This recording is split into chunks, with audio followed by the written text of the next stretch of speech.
I like to talk about the history of your domain. I know it's a partnership. Your family comes from several generations of viticulturing and winemaking, I believe. Let me know how this started. It started in 2009. In fact, if I make the story short, but my family is Jaboulet, and Jaboulet is a family from Tel-Hermitage. So from the village you have just downstairs, down the hill.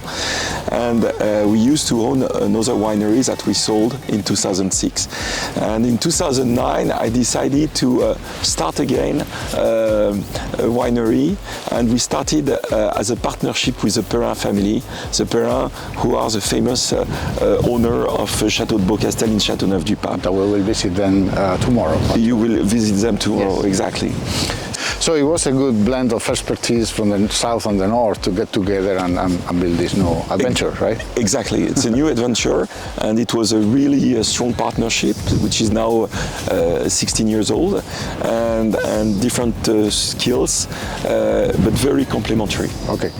Well, so you mentioned the 2000s for the new adventure, but this wine elaboration in the Rhone Valley comes from the Romans, or even before that, most likely. We want our viewers to understand the history of the wine elaboration in this area, and I'd like you to talk about, particularly in the north of the valley, how this started. I mean, after Romans, you know. You know, the story of Hermitage, where we are, is back from the 13th century.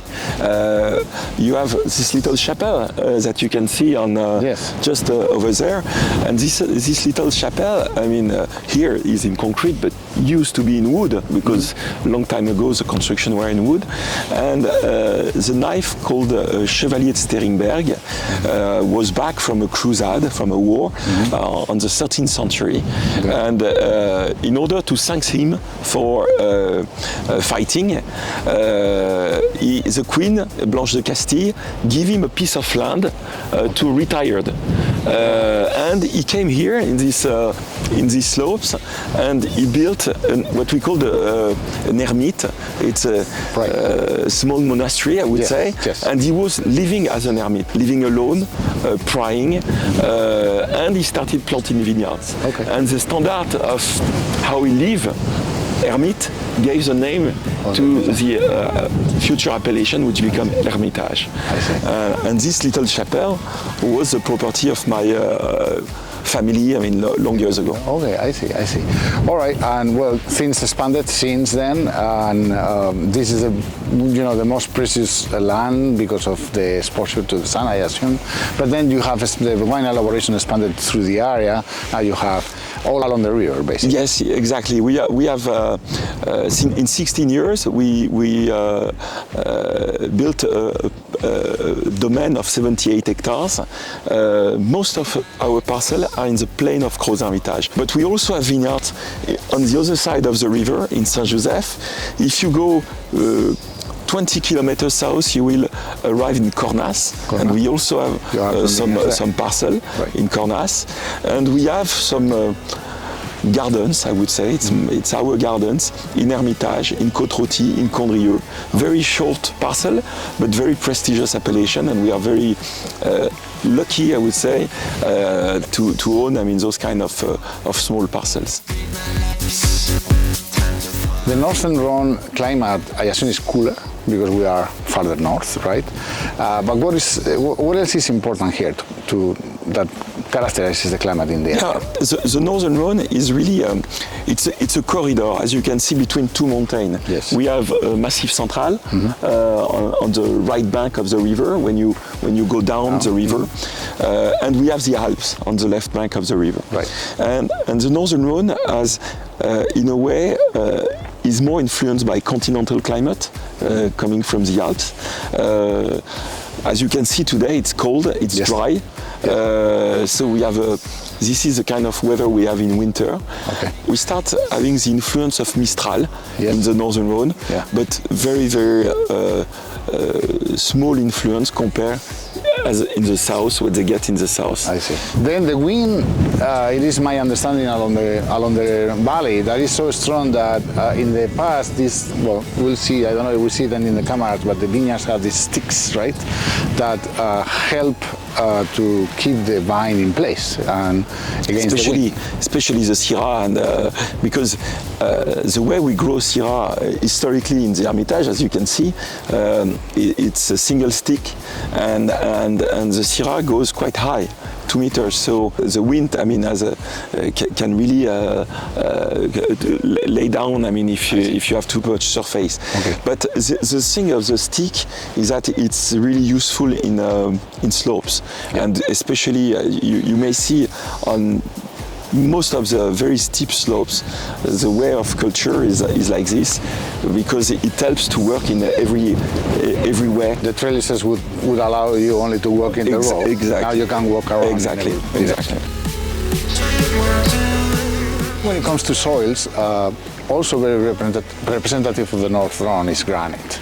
But the granite is mainly found in the slopes, I assume, because the plain has already been filled with sediments, right? Sediments, yeah. So this is characteristic of all the northern denominations, Saint-Joseph and everywhere? Granite is really, because the granite comes from Massif Central. Yes. From the volcanic mountain coming from, and most of the right bank of the main soil is granite. Okay. In surface, you can have sometimes a block of granite, but sometimes it's more decomposed granite. But it's really granite. Here we are in the granite part of Hermitage, and you will see when we go little down the Hermitage, you will find some alluvion as well. I see. And so the decomposition of granite actually helps the root to go deeper and get all this minerality. Yeah. Right? Yeah. Okay. Yeah, and it helps also. We can see here it's a very hot terroir in summertime, but because of the roots going very, very down in the soil, sometimes it's more than 7 meters, 8 meters. Okay.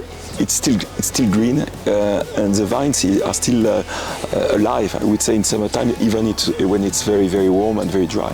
So in the valley, in the plain, in where you have more sedimental layers, how this difference affect the different grapes that you grow here? Because you still grow Syrah in the plain. Barrules, because it's in our AOC, it's only Syrah which is allowed.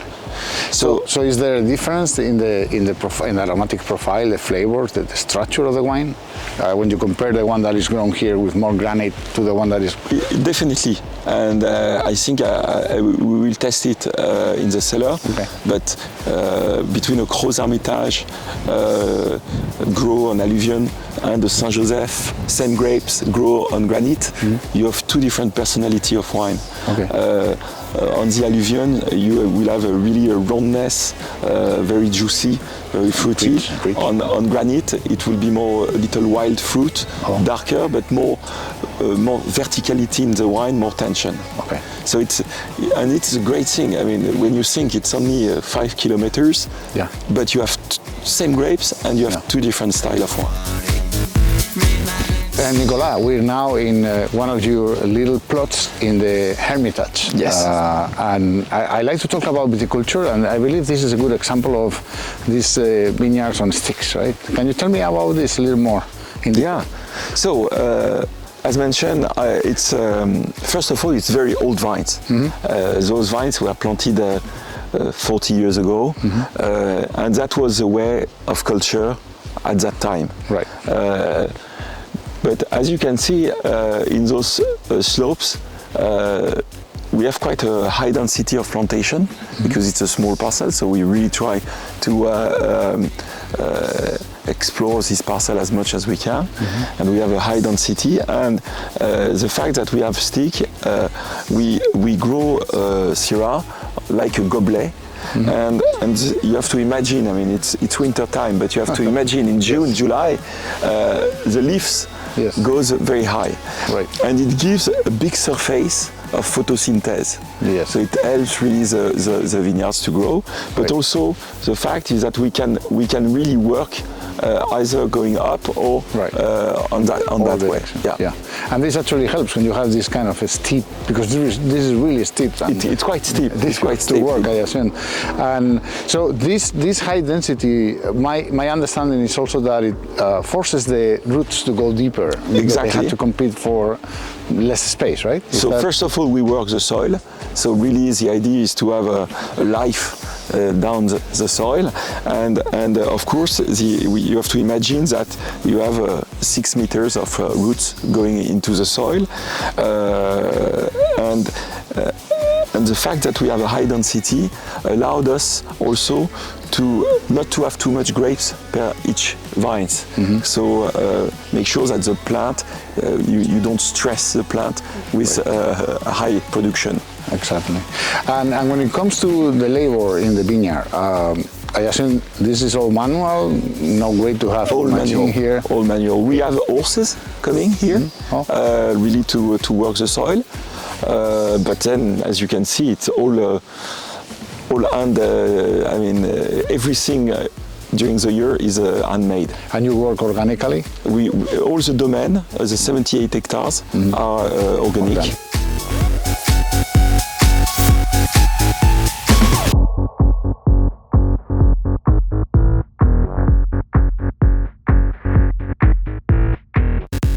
Time to talk about the grapes of the North Valley, the Northern Valley, and I believe this is slightly different from the South.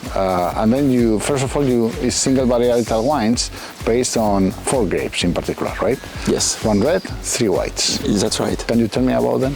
Yeah. So the Syrah, it's a beautiful raw material, I would say, because naturally the Syrah give you a color to the wine. Really, when you collect the grapes and you put the grapes in a tank, after a few hours, the juice is already quite dark. So these grapes has a color, natural, tannins, very nice tannin structure, and aromatic. Right. So it's a beautiful grapes to work with, and of course, I mean, what will make the difference is the soil. Here you have alluvion, terroir, but also the way you work the grapes in the cellar. If you use wood tank or concrete tank, if you make élevage or not élevage, I mean, and the time of maceration, which can also change the style of the wine. Yeah, it gives you different characters. The same. Different characters. Then for the white, I mean, the Viognier is it's a grapes which is really giving another style of wine. Viognier is very aromatic, a very exotic fruit flavor. Produce Condrieu, which is an iconic appellation of Northern Rhone. And Marsanne and Roussanne are very nice grapes that you can combine together. Roussanne bringing more acidity, and Marsanne really some roundness. The aromatics. And this actually goes all the way into the old past, in where these blendings of the 2 grapes for complementarity reasons, right? But you also use them to complement some of the reds. I don't know if you do that, but it's been done here. We don't do it. No. We don't do it. It's true that, in fact, in the reglementation of the appellation, except Cornas, you must be 100% Syrah. But in Hermitage, in Gros Hermitage, you're allowed to have a small percentage of white from Marsanne and Roussanne. We don't do it because, to be honest, I mean, the Gros Hermitage white it's easy to sell them. Right. So as much white as we have for producing white wine, we use it for producing white wine. I see. Well, I read somewhere, maybe in a book, that the white, when mixed, blend with a little bit of white getting into Syrah, it helps fixing the color, making the color a little darker, where it makes no sense to me. What am I missing? No, I read the same. Especially it was something that people in Côte Rôtie were always saying, especially because in Côte Rôtie you're allowed to blend with some Viognier.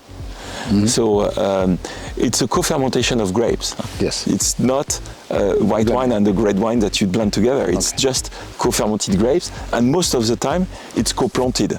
So you have the Syrah, and time to time you have some Viognier in Côte Rôtie.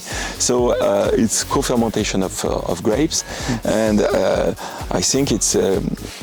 I mean, if some people say it certainly has a truth about sticking the color, about bringing a little aromatic as well in the blend. Nicolas, we are in your winery where you elaborate your wines. You were telling me about 80% of your production is red, and you focus on Crusades. That's your kind of style, your flagship, right?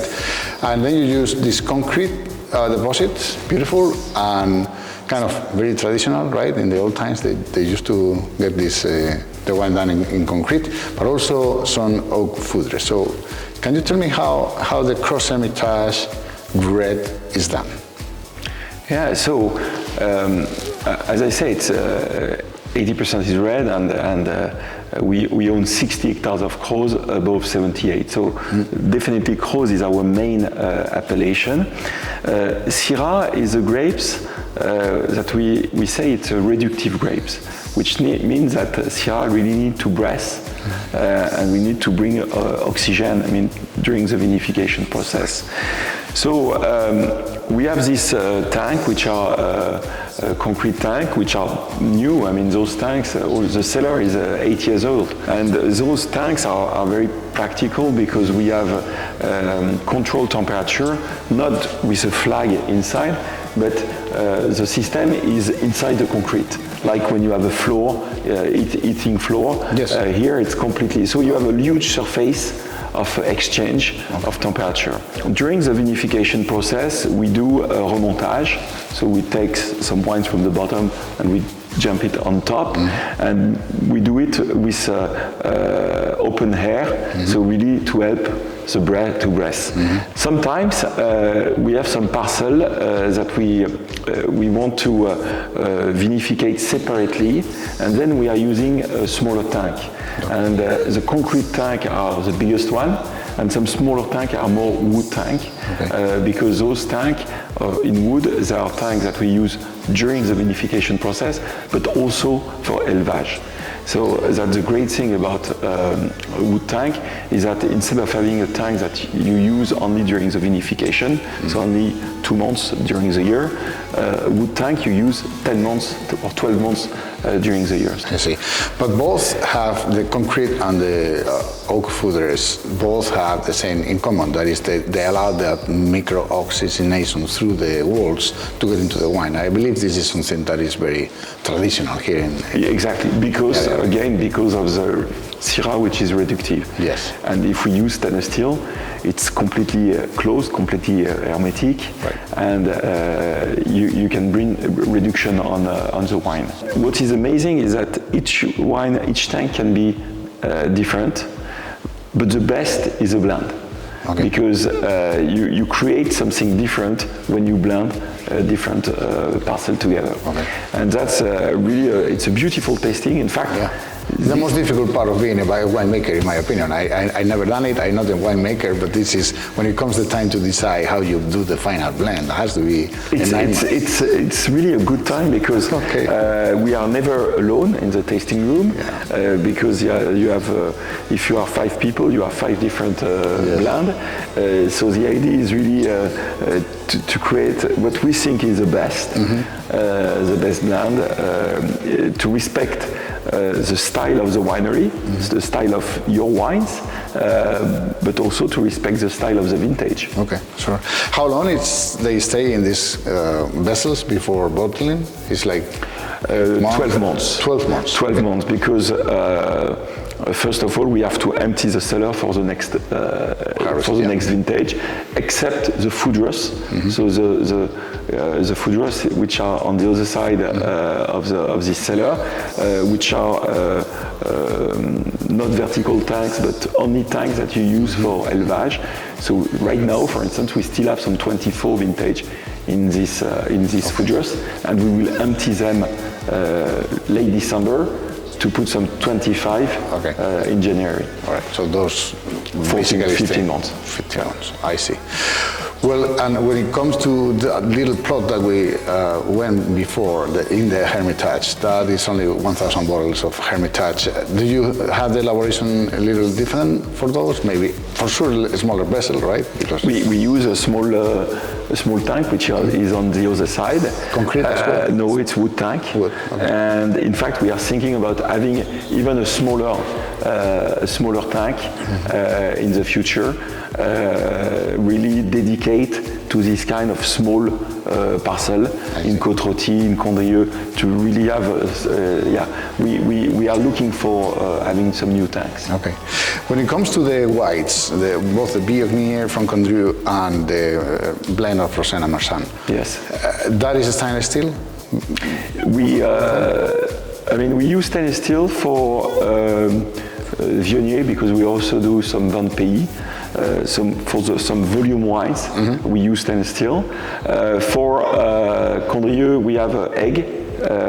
We have concrete eggs that we like for Viognier, and then we use barrique, and we do fermentation in barriques for Crozes Hermitage White, Hermitage White, some Saint-Joseph as well. Right. We do ferment directly into barrique. So we do débourbage in stainless steel for a few days, low temperature, so really to clean the juice, and then the juice goes in barrique for fermentation. For fermentation and the aging as well. And aging as well. So how long do we so that depends on the wine. Crozes Hermitage, we try to bottle it before summer, so which means in June. So in total will be 8 months in barrique. And for Hermitage, we will push another 2 months. So we will empty late August. The Viognier from Condrieu is also long aging as well? No, Condrieu is like Hermitage more or less. Oh. But Condrieu, a part is in egg tank, Yes. in concrete, Yeah. and another small part is in barrique.